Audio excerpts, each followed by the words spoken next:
امیری کا جنازہ نکل گیا، غربت عروج پر آ گئی، صبح کو کھاتے ہیں شام کے لیے نہیں ہوتی، شام کو کھاتے ہیں صبح کے لیے نہیں ہوتی، ماں کا ایک ہی لباس تھا وہ بھی پھٹ گیا۔ اللہ اکبر، جگہ جگہ سے جسم جھلک رہا تھا۔ یہ بچہ گیا اپنے چاچا جی کے پاس، اس کے گھر میں گیا، جاتا ہوں کوئی پھٹا پرانا لباس لے کے آتا ہوں۔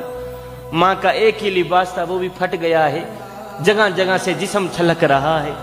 اللہ اکبر، یہ یہودی ماں کا یہودی بچہ گیا اپنے چاچا کے گھر میں، جا کر اس نے دستک دی۔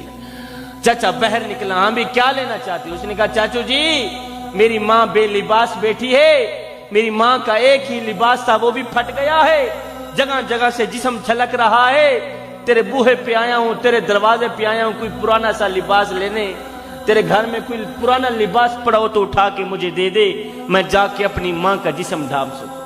چاچو جی نے جو رویہ اختیار کیا تو بچہ روتا ہوا واپس آ ہی رہا تھا، راستے میں سے ایک شخص مل گیا۔ اس شخص نے کہا بچے تو کیوں رو رہا ہے؟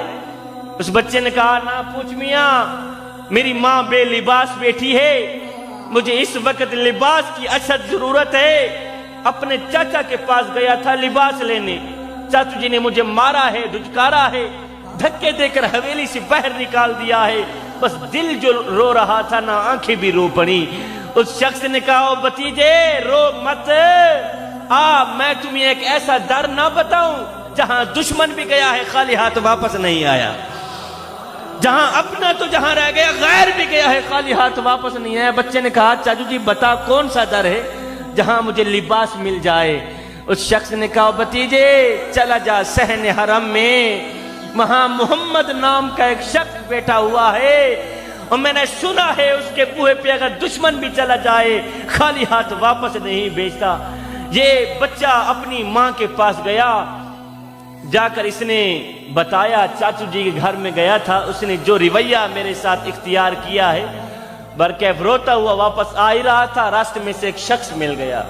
اس نے کہا بچے چلا جا صحن حرم میں، وہاں محمد نام کا ایک شخص بیٹھا ہوا ہے۔ ماں نے کہا نہیں بیٹا، اس محمد نام کے شخص کے پاس تو نے نہیں جانا، میں نے سنا ہے کہ اس کے بوہے پہ اس کے دروازے پہ جو بھی چلا جائے نا اس سے کوئی بھی ملاقات کر لے وہ اگلے کا دھرم چھین لیتا ہے، اگلے کا مذہب چھین لیتا ہے، ایک بار دیکھتا ہے دھرم چھین لیتا ہے، کہیں ایسا نہ ہو ہمارے آباء و اجداد والا یہ جو مذہب دھرم یہ جاتا بھی نہ رہے۔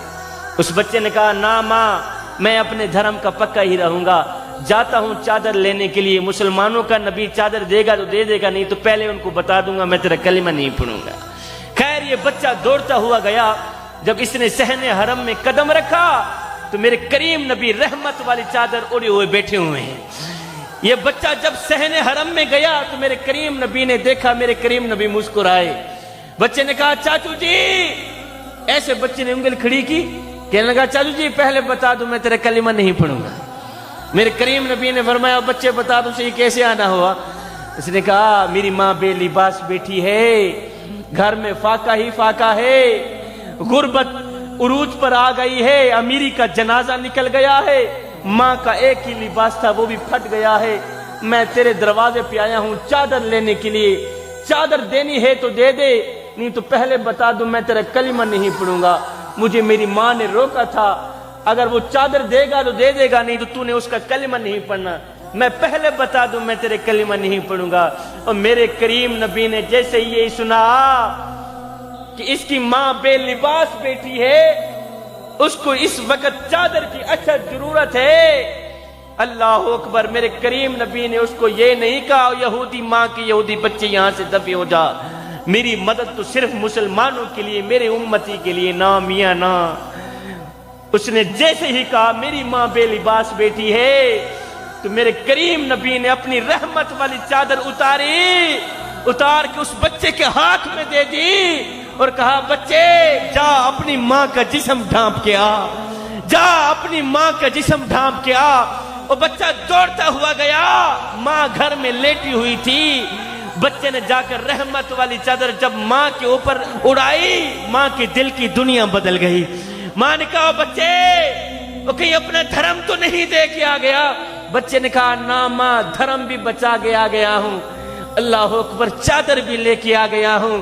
اے ماں تڑپ اٹھی، ماں رو کر کہنے لگی بیٹے تو چاچا کے پاس گیا تھا چادر لینے کے لیے، تجھے چادر نہیں دی تھی، اس نے دھکے دے کر حویلی سے پیر نکال دیا۔ ہے کتنا کریم ہے مسلمانوں کا نبی، وہ کتنا رحیم ہے مسلمانوں کا نبی۔ بیٹے اس نبی کو ماننا چاہیے، اس نبی کے دھرم کو بھی ماننا چاہیے، اس نبی کے مذہب کو بھی ماننا چاہیے، اس نبی کے خدا کو بھی ماننا چاہیے۔ کیوں؟ اس لیے کہ جو نبی غیروں کا اتنا خیال رکھتا ہے وہ نبی اپنوں کا کتنا خیال رکھتا ہے۔ اللہ جو نبی